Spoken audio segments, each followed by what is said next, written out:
Hello, Gravitrons. I'm more gravity. Let's play chess.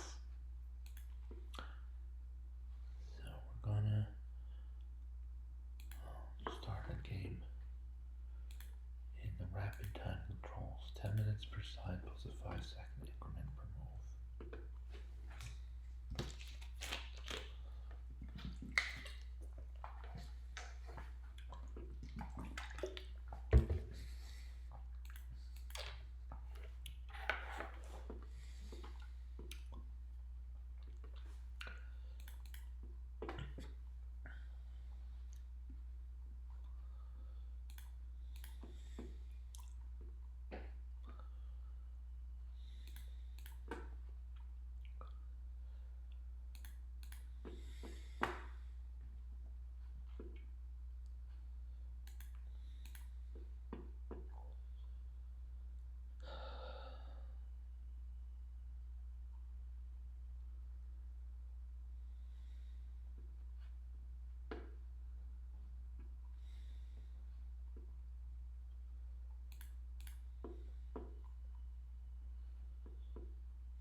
explain this game or review the game. This is to the computer.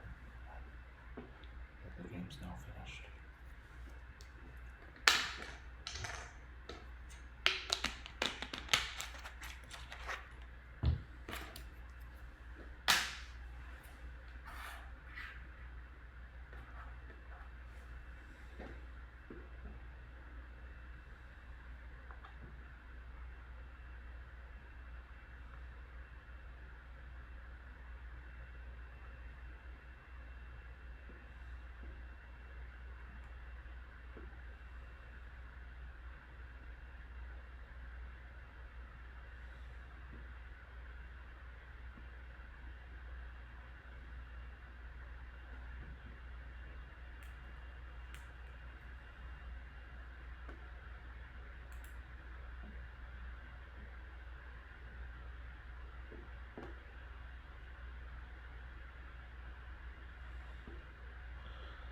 So, in retrospect, actually, the game was not all that accurate. We see these mistakes and blunders mostly sprinkled throughout the first 3 quarters of the game. Let's take a look at it. Let's take a look at this game. And it's just going to be very inaccurate. I have to remind myself, why would this game be so very inaccurate?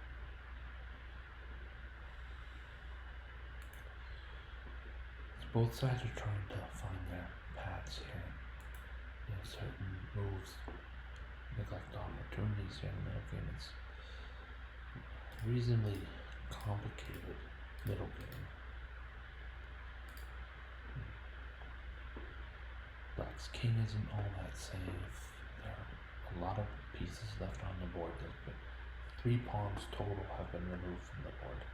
2 white and 1 black. But is that really one of the things I wanted to say is this move A5. In particular, the move A5, I was wondering, because I have so many pieces left to develop there on the back rank, would I really play A5? But the idea is to get this rolling. Some of these pieces are doing good work as they are already on the back rank. Kingside Castle isn't ready, and it might not actually be all that appropriate either to be on the A2 to G8 diagonal without any pawns to block the diagonal. I don't know. And I get this knight. The rook comes alive a bit after A5, helping to protect. The pawn comes alive more after A4. I'm sorry, I'm not as ready for this. This game was not a good game to review. I'm sorry to say that, but I want to review it anyway because it might help me understand what makes a good game to review. Here we see black. That's me. I capture on B5 to get the knight, and then the queen captures my rook. That's just directly missed tactics. I don't usually fall into that, so I'm not all that glad. The knight's being attacked, and so is the pawn on B5 with bishop B5 check coming, and it's a mess. Black is doing poorly here. I tried to make when they say to make lemonade, if life gives you lemons, make lemonade. But here the game is giving me lemons, right? White's doing a lot better than black. So I decided, how can I make lemonade out of this? And I was going, so that's the idea behind Queen C7. There's some lines where Bishop B7 almost traps White's queen. She'll be able to move to A7 in most of those lines. But it's a precarious situation overall, so just trying to make lemonades and just try to make lemonade out of lemons. It didn't work. My opponent did the right moves, got very aggressive here, and then traded queens in an appropriate way. So now has a 4-point material advantage. I decided not to resign, so that there was enough for a few tests, and then eventually my opponent shows me the opportunity to pin the knight on f4 to his king, and it's not quite there yet, but we've actually got some tension in the now we actually have some tension on the chessboard. g3, let's go right and defend. Looks, but black can undermine the defense of the knight at f4, or at least partially. Now we're threatening knight to e2 check. The king moves, and white will lose his knight on f4. Now I'm looking at this. This is a strong threat, knight to e2.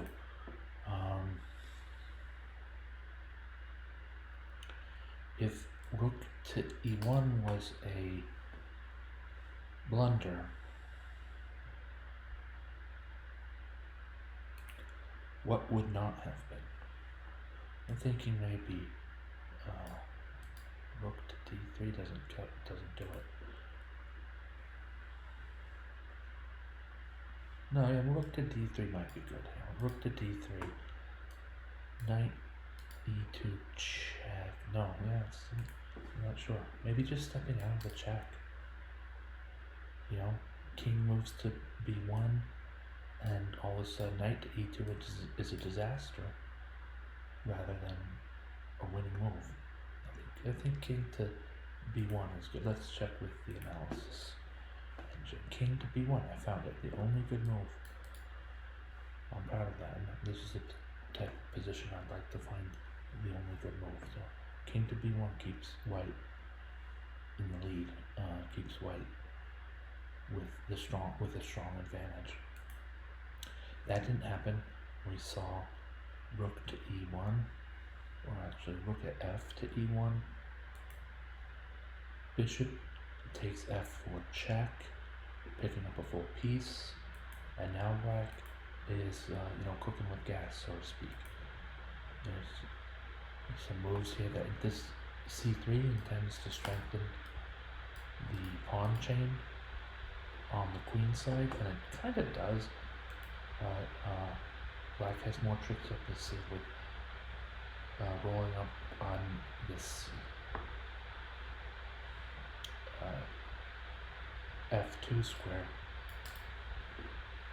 attacking the rook and the pawn at h3. This is a fort, and protecting the pawn at h3 with rook to d3 is disastrous, because that square 2 is covered by the knight.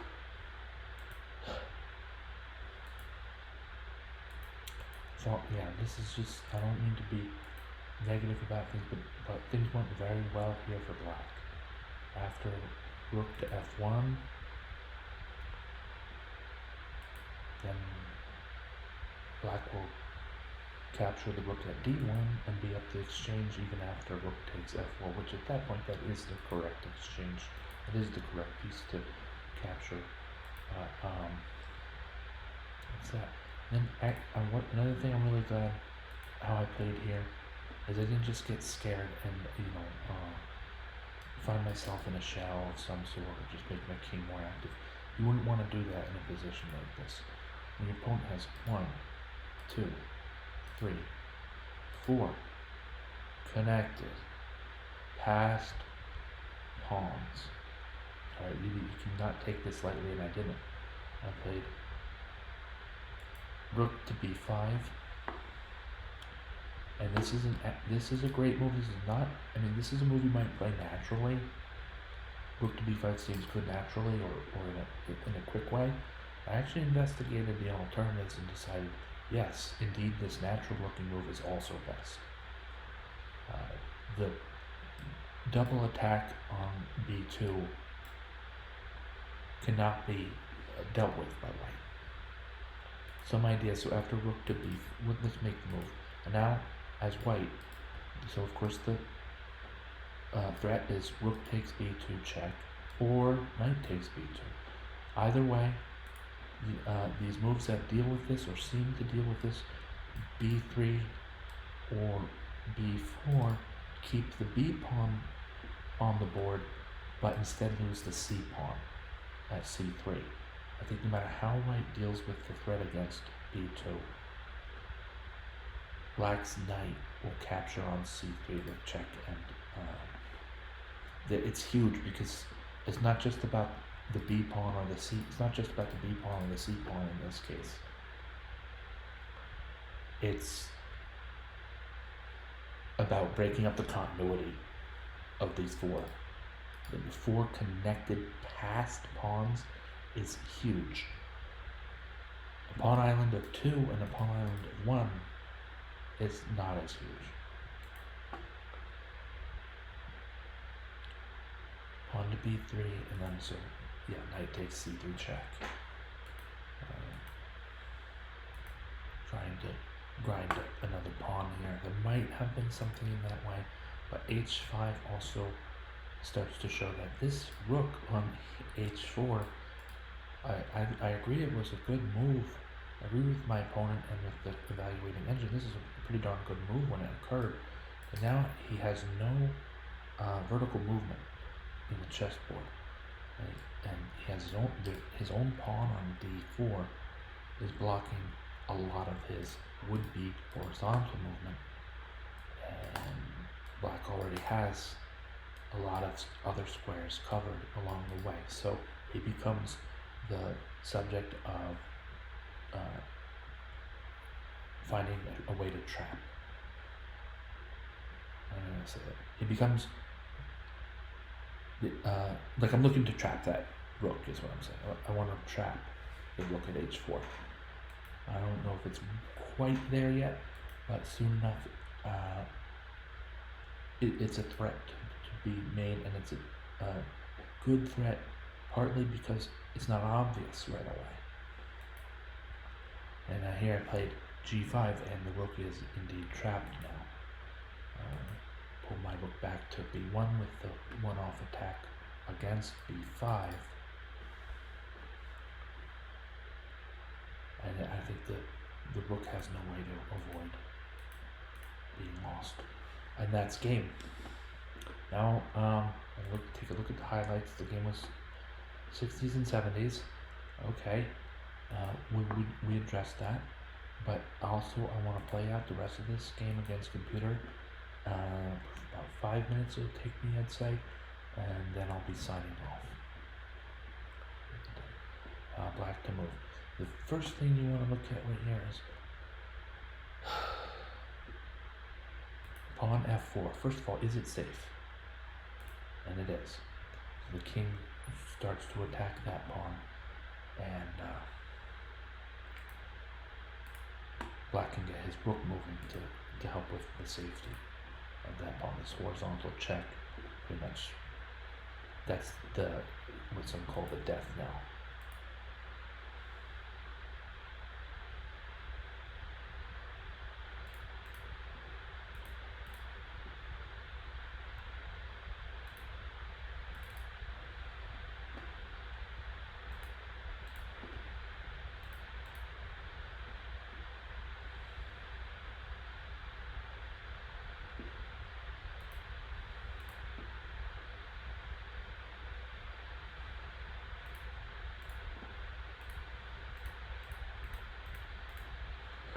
Alright.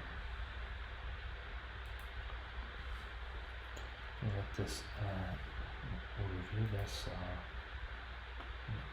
game. Probably close the practice window.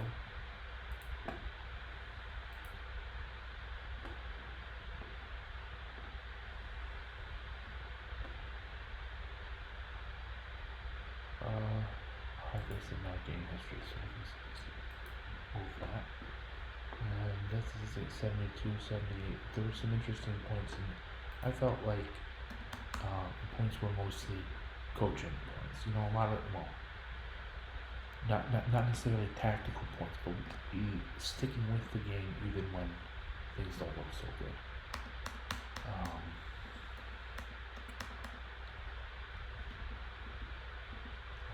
Maybe I'll introduce this. This is an idea. The best move of the game, I think, was right here. It's Black's turn to move. Rook b5. Sticks with it. No shell. This is not an advantage of. This is an advantage of only one pawn. Right? And no shell for Black. No shell.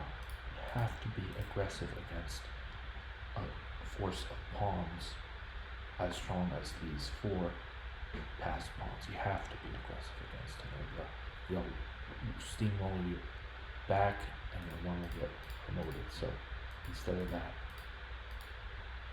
rook to b5. You can play rook to b5 naturally. I played it with a little bit of inspection. So I'm proud that I made that move. It's a strong move. Alright.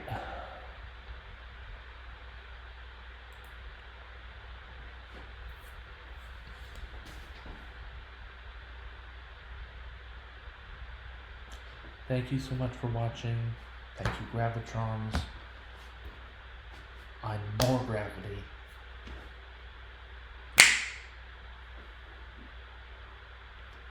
Have a great night.